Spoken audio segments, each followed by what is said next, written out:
You're one step away from something you've worked toward for months. Maybe it's a job offer.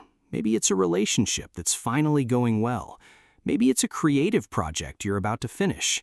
And then, without warning, you stop. Not because you're lazy, not because you don't care, but because some part of you, quiet, insistent, whispers, "What if this works?" You don't tell anyone about this feeling. It sounds ridiculous. Who's afraid of success? People fear failure. People fear rejection. But success? That's what everyone wants, right? Except here's what most people don't realize. Your brain isn't afraid of success itself. It's afraid of something far more specific. And once you understand what that is, every time you've sabotaged yourself, every opportunity you've walked away from will suddenly make perfect sense. But the real reason is stranger than you think. Let's start with what's actually happening in your brain when you approach success. Your brain has a model of who you are. Psychologists call this your self-concept, the mental image you carry of yourself, built from years of experiences, beliefs, and patterns. You're the person who tries hard but doesn't quite make it.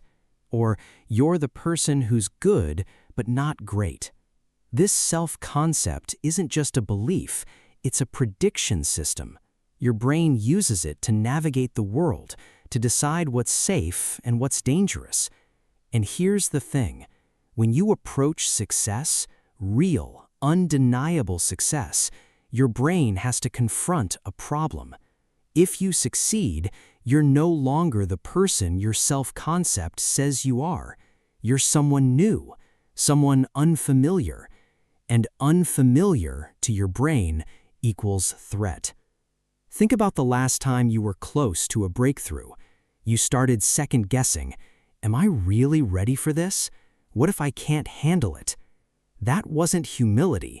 That wasn't caution.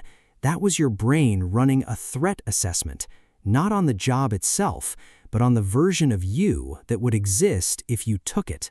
Here is the part that changes everything. You're not afraid of success. You're afraid of the loss that success demands. Read that again. Because everyone talks about the fear of failure, but nobody talks about what success requires you to give up. The comfort of staying small, the safety of low expectations, the identity of being someone who could have instead of someone who did. Success doesn't just add to your life, it asks you to subtract, to release the version of yourself that your friends and family recognize, to step into an identity that has no script, no precedent, no safety net. And that's terrifying, not because you can't handle success, but because success means you can't go back to who you were. Your brain isn't asking, "What if I fail?" It's asking, "What if I succeed and I don't recognize myself anymore?" And when your brain can't answer that question, it does the only thing it knows how to do. It keeps you where you are. This isn't a personal flaw. It's a deeply human response.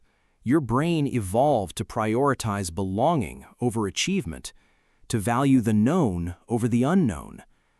So, if you understand all of this, why can't you just push through? Because here's the final paradox. You can't think your way out of an identity crisis.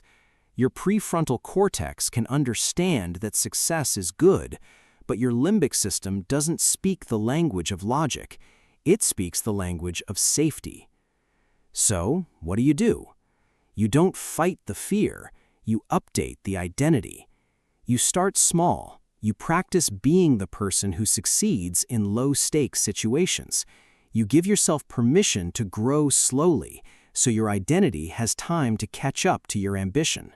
So, you're one step away from something you've worked toward for months, and that voice whispers, "What if this works?"